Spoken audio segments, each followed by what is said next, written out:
Hello everyone, and welcome back to the channel. Today, we'll discuss an important topic that connects pharmacology with nutrition: routes of drug administration and drug-nutrient interactions.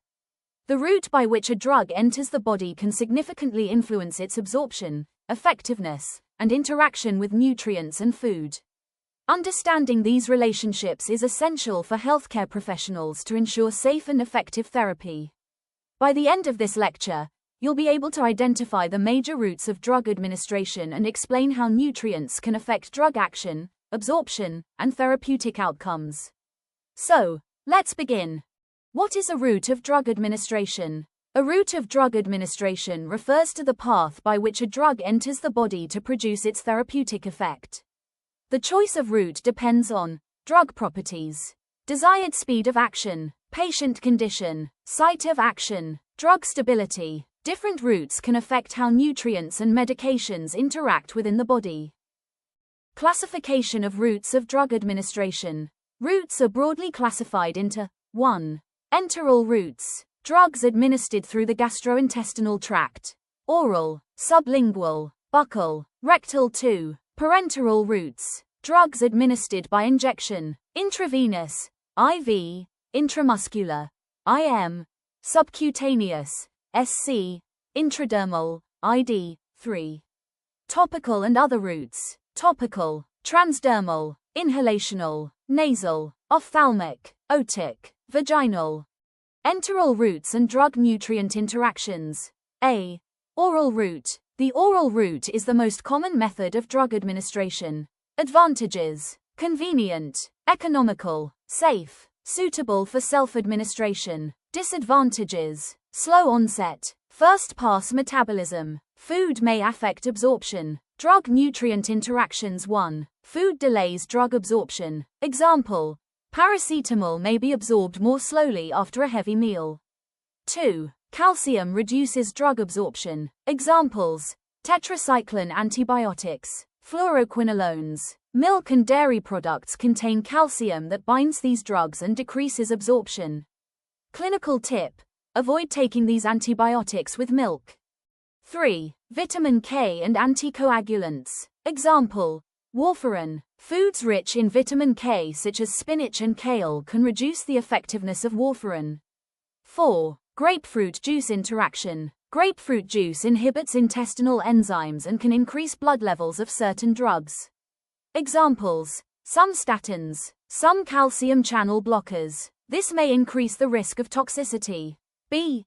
Sublingual route. Drug is placed under the tongue.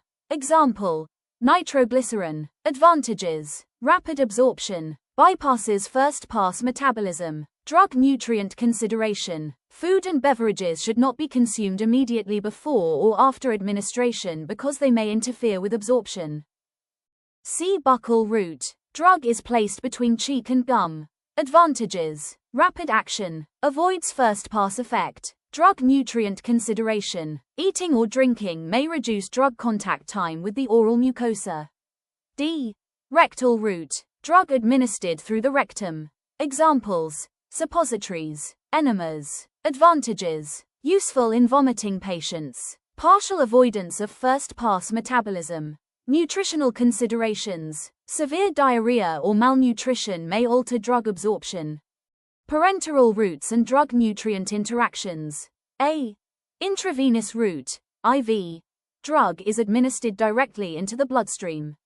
Advantages: immediate effect, 100% bioavailability, precise dose control. Nutrient interactions. Total parenteral nutrition, TPN. Patients receiving TPN may experience interactions between nutrients and medications. Examples: calcium and phosphate precipitation.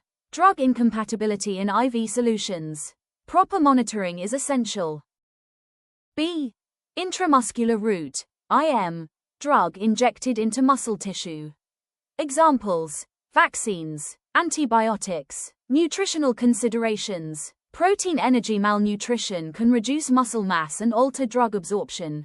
C. Subcutaneous route, SC. Drug injected into subcutaneous tissue. Examples: insulin, heparin. Drug-nutrient interaction. Meal timing is critical for insulin therapy. Mismatch between insulin administration and food intake may lead to hypoglycemia. Hyperglycemia.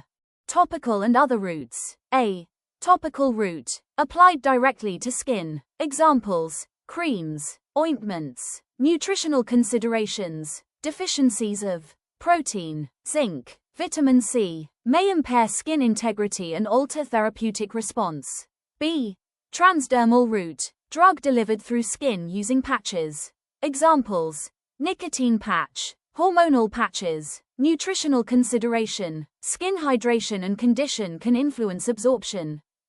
C. Inhalational route. Drug delivered through lungs. Examples: asthma inhalers, anesthetic gases. Drug-nutrient interaction. Malnutrition may weaken respiratory muscles and affect therapeutic outcomes.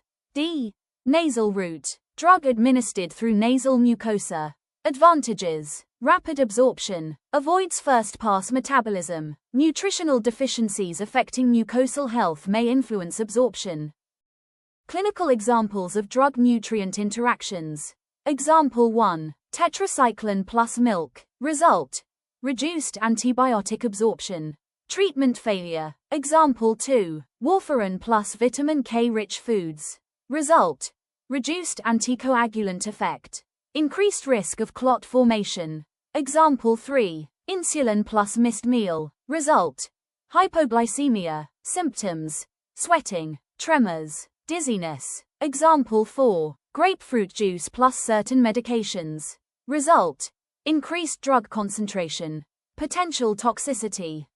Key points for healthcare professionals. Always assess patient diet, nutritional status, route of administration, timing of meals, supplement use. Patient counseling should include whether the medication should be taken with food or on an empty stomach. Foods that may interfere with treatment. Proper timing between meals and medications. Conclusion. In summary, routes of drug administration determine how drugs enter the body. Enteral, parenteral, and topical routes each have unique characteristics. Drug-nutrient interactions can significantly influence drug efficacy and safety.